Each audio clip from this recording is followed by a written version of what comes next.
Gilibkas na sa pag-asa ang public storm warning sa bagyong Samuel din sa Central ug Eastern Visayas.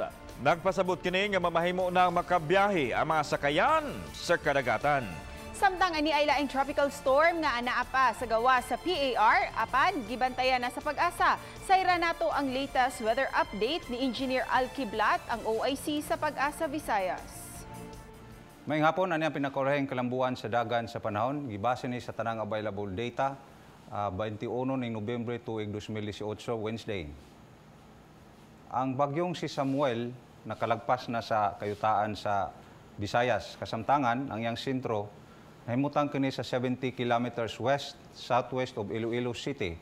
Nagpabilin ang iyang gikuskon nga hangin haduol siyang sentro, nga 45 kilometros matagtakna, o gaslinis, nga dili mo sobra og 70 kilometros matagtakna.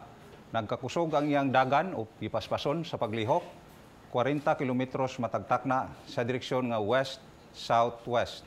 Samtang naatay gimonitor nga lain nga tropical storm or bagyo gawas sa Philippine Area of Responsibility nga naa kini international name nga Manye.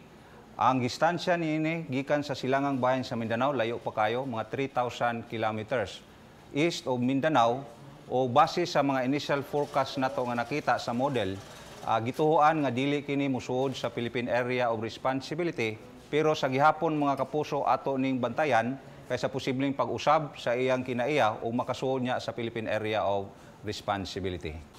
Base nining forecast track sa Pag-asa, ang maong bagyo nakamugna kinig upat ka landfall. Sugod niya tong ganinang alas 2 sa kadlawon ditong dapita sa Burungan City, o gisundan kini sa Biliran Island sa Melasay sa buntag, o ang ikatulon niyang landfall diri sa Daan Bantayan or northern portion sa Cebu mga alas 7 sa buntag. O ang class niyang landfall karong adlaw, una siya nibiya sa kayutaan sa Visayas ditong dapita sa Buratok, Nueva, Iloilo ganina mga alas 9 sa buntag. O gipaabot nato nga ugma sa buntag usab mubalik siya landfall diring dapita sa Palawan, dayong mugawas sa Philippine Area of Responsibility, Biyernes sa buntag.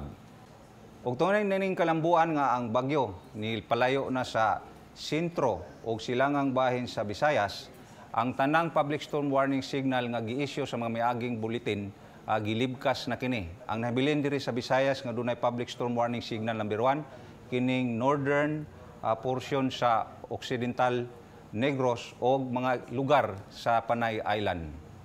Ug tungod ini mga kalambuan, mga kapuso, mag-start na ta og improve weather condition sugod aning mga orasaha hangtod ugma para sa kahintang sa hangin ug kondisyon sa kadagatan. Ang sentro o silangang bahin sa Visayas lakip na ang Negros, makasinati kinig kasarangan nga hangin nga nagikan sa Minang Silangan ngadto na sa pagkasilangan, ug ang balod sa kadagatan magpabiling kasarangan nga may posibleng gitason sa pagbalod nga moabot og 3.1 ka metros, delikado gyapon sa magagmayng sakyanang pangdagat. Pero sa Panay Island naa sila'y moderate to rough nga gikusgon or gitason sa balod nga delikado kay sa magagmayng sakyanang pangdagat, ug atong giabisuhan nga dili sa mulawig kini kay naa pa sa signal number 1 diring dapita sa Panay Island. Ang dagat mutaob karong alas 10:04 sa gabi nga may gitason nga 1.41 ka metros, o muusab pagtaob alas 10:50 ugma sa buntag nga may gitason nga 1.9 ka metros.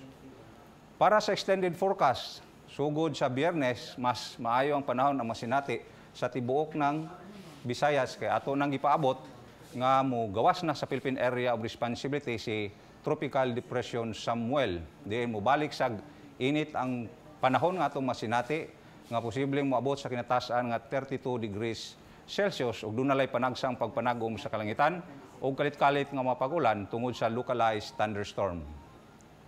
Para sa dugang detalye, mahimong mo bisita sa social account sa Pag-asa, ug ayaw kalimot pagbisita sa official website sa Pag-asa, www.bagong.pagasa.dost.gov.ph. Gikan diri sa buhatan sa Pag-asa Mactan, Pag-asa Visayas, DOST. Ako si Al Kiblat para sa Balitang Bisdak. Maayong hapon.